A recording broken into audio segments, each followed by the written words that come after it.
Hi everybody, today I'm going to talk about Chatelier principle.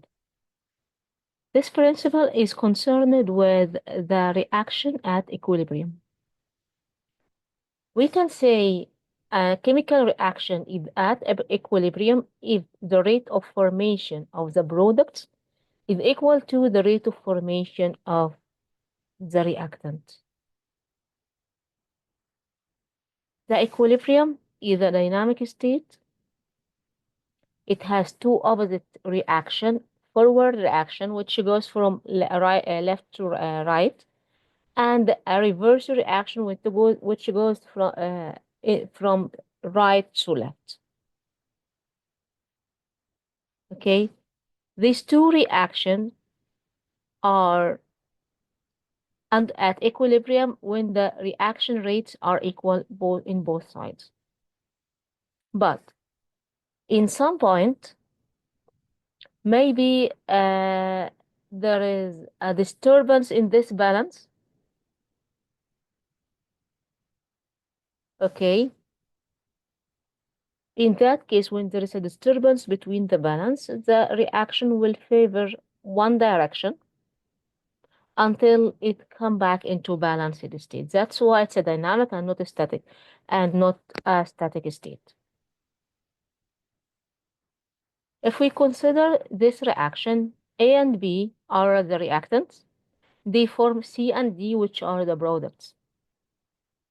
This chemical reaction is at equilibrium if the reaction rate of formation of C and D, the products, is equal to the reaction rate of the formation of the reactant when the product combine back and produce the reactant back. And in that case, the system has the reactant and the products at the same time. At equilibrium, the rate of formation of products C and D is equal to the rate of formation of the reactants A and B. What is late Chatelier principle? Chatelier principle stated that when a chemical system is at equilibrium, when this system is disturbed by an external stress, which cause a disturbance to that equilibrium, the system will adjust itself in a way to relieve that stress. And the main aim is to restore the equilibrium state back. So what happened is when stress applied, like a change in the condition, the reaction condition.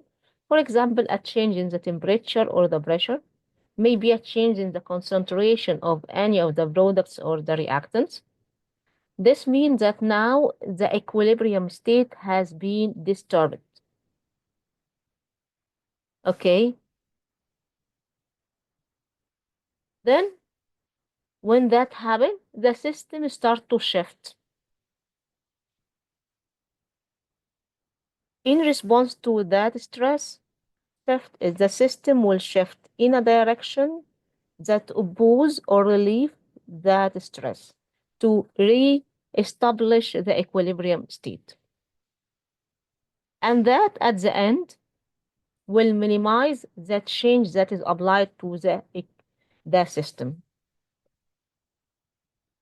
So in that case, to relieve the stress, a change will favor forward or reverse reaction, whatever the direction that will minimize this stress. What are the factors that affect equilibrium? As mentioned, maybe concentration, temperature, or pressure. Change in concentration may be by adding more reactant or by adding more product or removing one of them. So, if we add a reactant, The reaction will move in the way that will reduce or consume this reactant. For the temperature, to understand the idea of a changing temperature, we need to know what is the type of this reaction in terms of thermodynamics. A reaction can be endothermic or exothermic. Endothermic, which take inside the reaction, which take heat, while exothermic, the reaction that release heat. The direction that the reaction favor is if the temperature is changed is dependent on the type of the reaction, whether it is endothermic or exothermic reaction. Pressure, this usually applies to the gas state. When a pressure is applied, when the pressure increases, the reaction will favor the direction that relieves that pressure. Maybe by going toward directions that produce fewer moles of gas, for example. Okay. Anyway, we will talk about every change or every factor of these factors in details. Let's start by concentration. Consider equilibrium as a balance. This balance need to be balanced most of the time. If the reactants are equivalent to the product, so the balance is balanced, which means the rate of reformation of the product is equal to the rate of the formation of the reactant. This is a balanced state, and under that state, the reaction is at equilibrium. But what if more reactant is added, like higher concentration of the reactant, more moles of the reactant is added?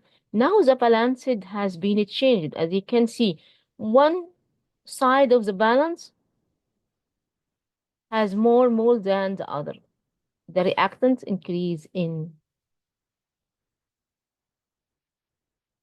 concentration, which means the rate now is different. What will happen is the reaction will favor the direction by which more reactants will be consumed. So the extra reactant will be consumed and turned into product, and when it returns back to its balanced state, it will stay in equilibrium. So in that case, when the reactants are increased, the reaction will favor the forward reaction from left to right.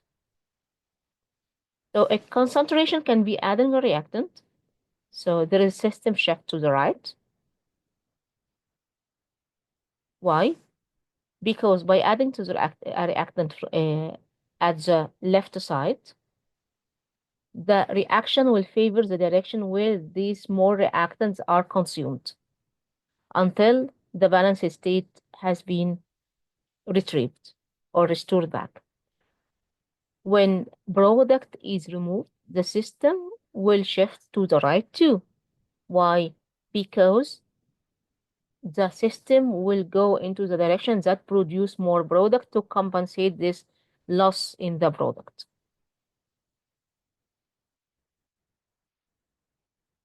So this is the state. Consider this reactant A and B react together and give C and D. But when we add more concentration of A, when we add more A, what will happen is the reaction will favor the forward direction, the forward reaction to consume the extra A reactant. Once the state is balanced, it will return back to equilibrium state. By removing the product, if a product is removed, so the reaction will favor the right or the forward reaction, because in this case, the reaction will need to produce more C to make a balance between the rate of formation of product with the rate of formation of reactant. If a reactant is removed, like A is removed, what do you think? What will happen? Exactly, perfect. The reaction will favor the direction which will produce more A to compensate the loss of A. So it will favor the reverse reaction from right to left. The same case will happen if we add more product, So if there is more higher rate of product, in that case, the reaction will favor the reverse direction to consume this product. So a reaction need to be at equilibrium. A reaction at equilibrium need to be balanced most of the time. It is not all the time balanced because there are some changes for sure may happen.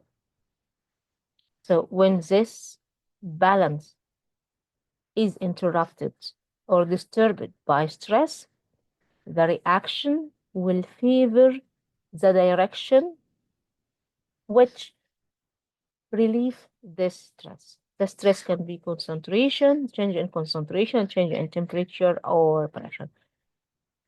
That's all for today, guys. Thank you so much. And if you have any question, don't hesitate to come back to me. Thank you and bye bye.